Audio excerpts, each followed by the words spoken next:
Online visibility is not luck, it's a strategy. Combine SEO, digital PR, and content distribution to grow. Visit adze.com to learn more.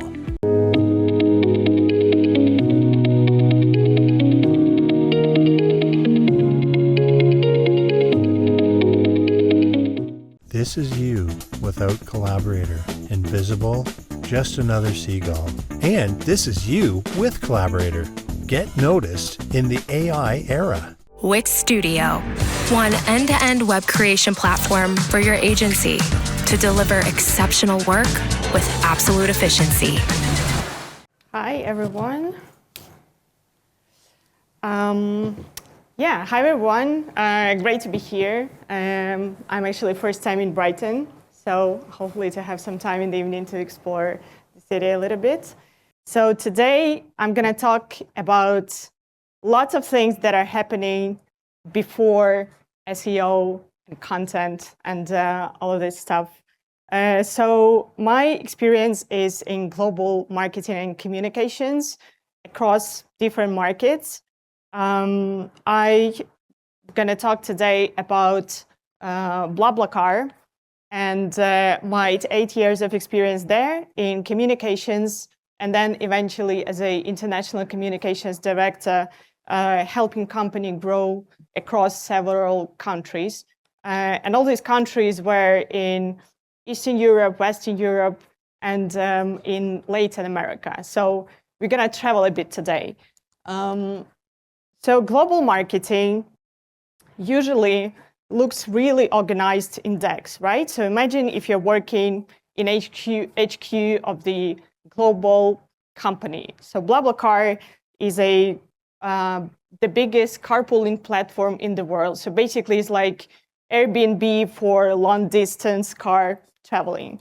It was born in France, in Paris, and then grew up to 22 countries. And now it's like 100 million members worldwide, including Europe, Latin America, India, Turkey, and many other countries. So usually when you're working on global marketing, you have HQ, which builds the entire marketing strategy, then gives it to local teams, and local teams sit down and think, okay, what should we do here in our country? Who are users here? What teams do we have? What should be in our content? What should we distribute to media? How should we interact with our community locally, et cetera, et cetera. So on slides, it's really, it looks organized, like we have this one brand, we have one clear message, we have all these things to do.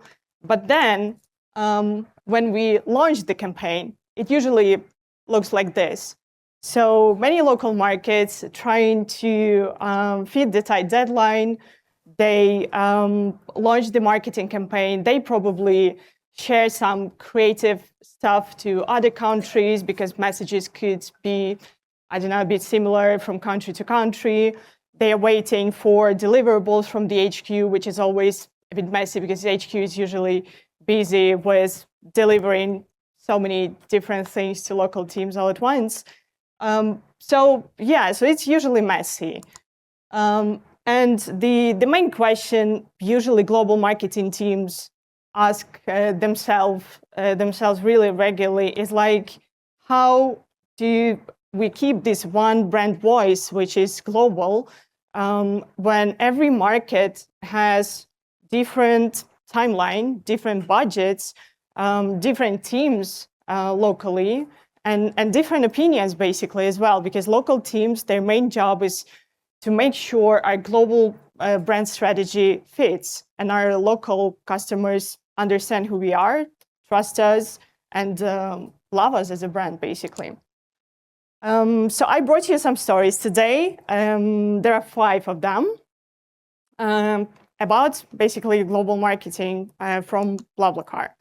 So the first one is pretty simple. It's about the name.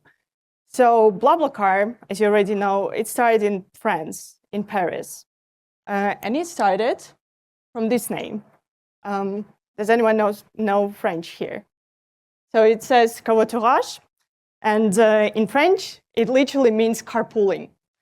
So people, when they were looking to carpool, they would just Google carpool covoiturage. They will end up on the company's website.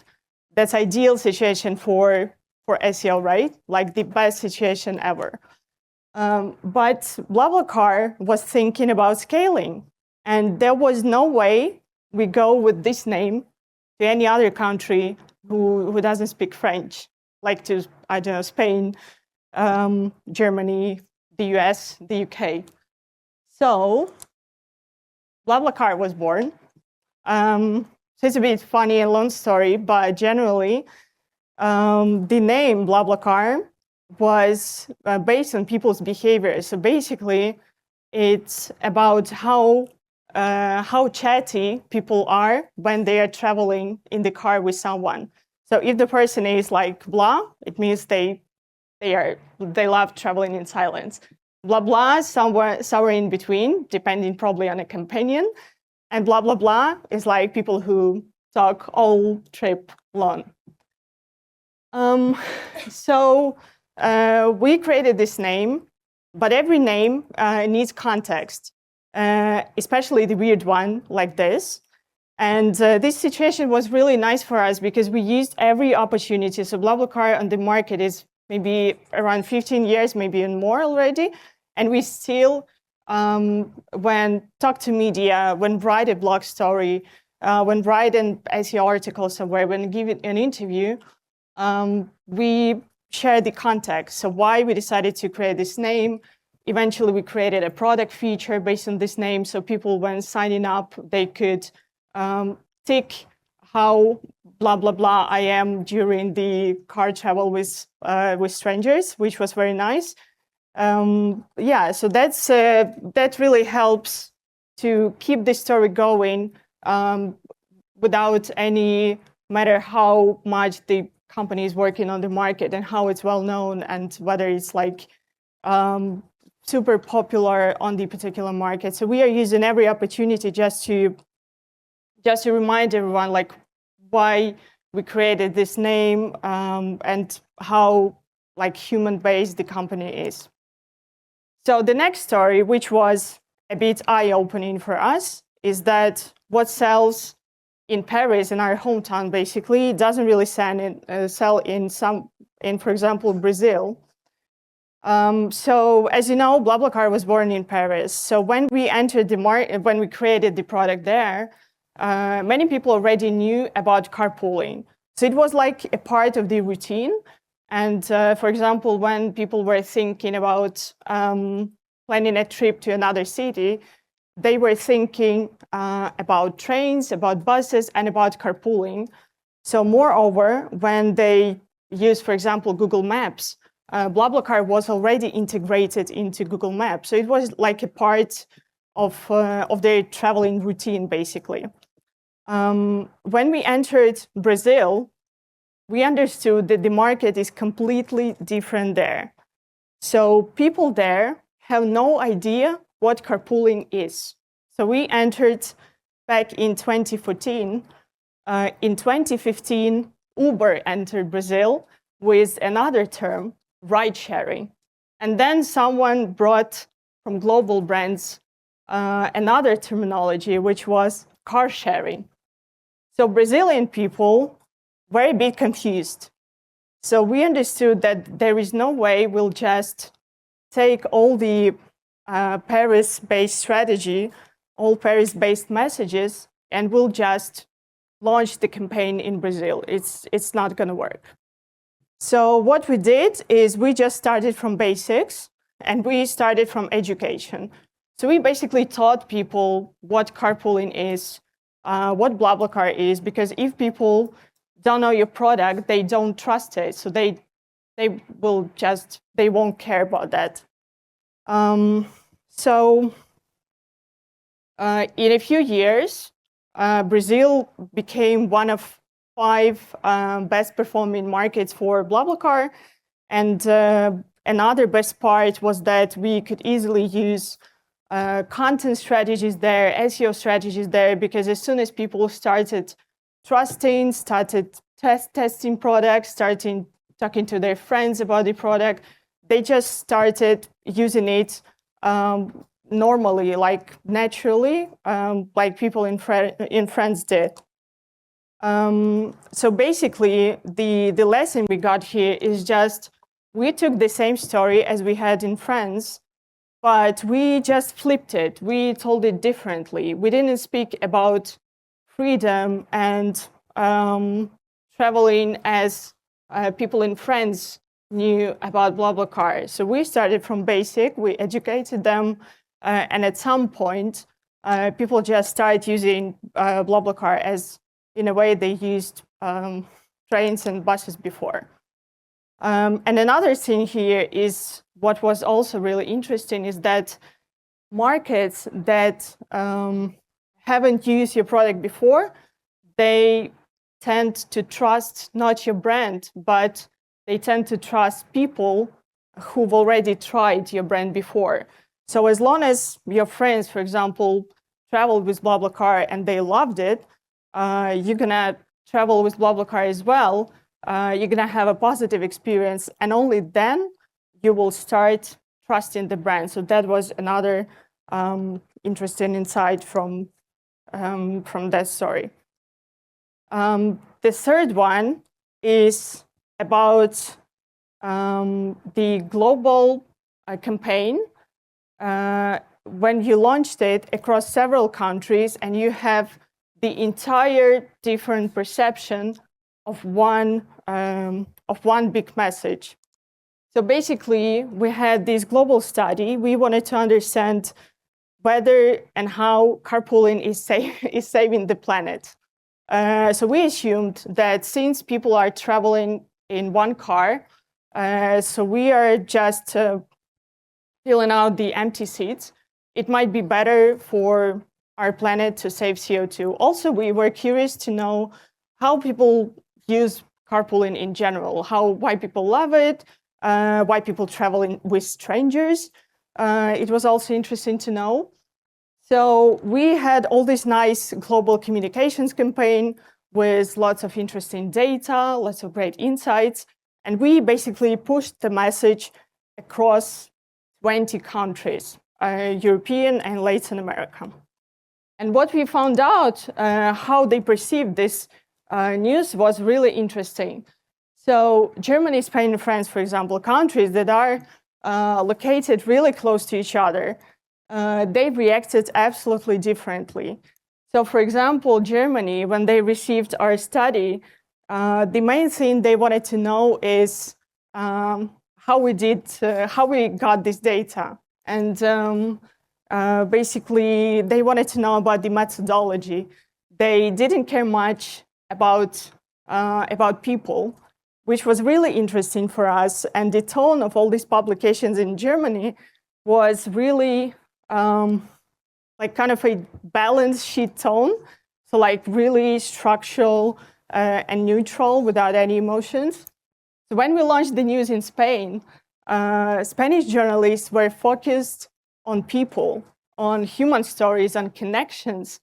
So they were asking like, okay, study is great, but do you have any human stories there we can write about? Like, for example, how people met new friends while carpooling, or how old people were when they were carpooling. So they wanted to know a lot about humans. In France, so they used absolutely different angle from Germany and Spain. They wanted to have some sort of an impact. They wanted to write really inspiring stories about climate change and about how carpool is helping. So here, the consistency is not about having one specific heading across all these many countries. Consistency here for us, and we use this actually in many other global campaigns later, it's about understanding what each country wants, basically, and how they potentially perceive your news, and try just to position and share the news to them in this specific way. So for example, if Germany wanted methodology and wanted the specific data insights where they came from, for next campaigns, we did just that. So we focused on that. If Spanish journalists wanted lots of human stories, we give them that because we had lots of them. Here's another interesting thing, and it basically it's not just about global marketing. It's about everything. It's about business strategies. It's about how customers perceive our brand in general. It's about content people like. It's about behavior people have. So many startups nowadays, they are trying to be focused on different unique features every country has. And that is absolutely normal, and probably that's the right thing to do, because you try to learn more about local customers so that you can better fit your product. That's absolutely fine. But there's another idea which we also used, and it worked pretty well. So we tried to understand, so okay, we have 22 markets dispersed across the world, basically. Are there any markets that are really similar? And for example, we can just copy-paste the global marketing strategy, or I don't know, the optimization approach, or content strategy. So we had an interesting situation. So we went to Brazil, and in Brazil, in a few years, BlaBlaCar became really popular. People used it. People became to love it. People shared lots of stories about it. And then, almost in the same year, we went to Eastern Europe. So Eastern European region. It's about 7 countries, pretty much close to each other in terms of how people behave, how people perceive new products like BlaBlaCar. So usually when global company enters the market, it needs a bit of time to adjust, to earn these people's trust, to build the brand awareness. So in a few years, when we got this understanding that the market of carpooling there is mature, we thought, okay, we can start monetize it. So we were trying to understand like what's the monetization strategy should be good there. So we've tried in like maybe in 5 years, we've tried 8 monetization strategies, and they all failed.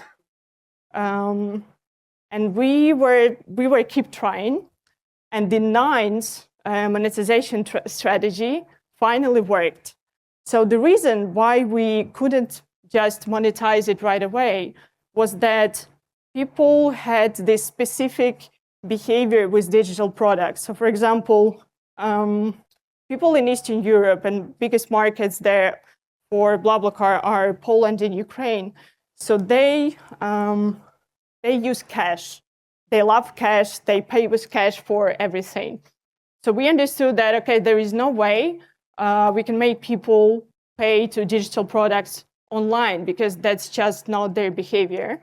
Another thing is that they need a long period of time to try and trust new digital products.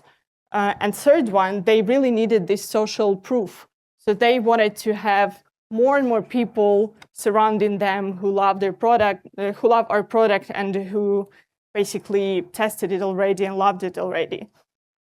So we found this sweet spot of offering them to pay like a service fee online and then continue paying for the trip offline. And it worked really well. So also, then we really knew that in Brazil, for example, people behave exactly the same way. And it was kind of eye-opening situation, because geographically, these countries located really far away from each other, but they really have this really similar perception of how they use digital products like BlaBlaCar. So when we went to Brazil and decided to monetize it, it took us a few months, and we basically copy-pasted the monetization strategy playbook from Eastern Europe, and it worked. And it worked super well because we basically knew what to expect. So social proof here, it was one of the most interesting things we learned from these two markets. And then when we went to Turkey, to other European countries, we used the same approach. So we understood that people really wanted to have this social proof, this idea that people in these surroundings already trust the product and why. And this is really interesting approach to the global strategy in general, is just to try and spot patterns. And as soon as you have this understanding across different markets, like what these patterns are, you can easily use it later for your content strategy, for SEO optimization, for global comms campaigns. So it becomes really easier, and the brand can be scaled much faster. Thank you. You've got two blind spots, keyword rankings and LLM visibility. Now, most tools solve one, but AccuRanker solves both. See how at booth number 18. Monthly reporting making you want to shove sharp things up your nose? Try Dragon Metrics, the all-in-one SEO software with mind-blowing reporting tools. Demand Sphere. Limitless visual insights from the SERPs. Unlimited dashboards and users. Easy to use and easy to scale your growth to new levels. Wait, do you want free ice cream, or do you want to know the latest in how search behavior is changing? If it's the latter, download Search Pulse by Reflect Digital. Get that now.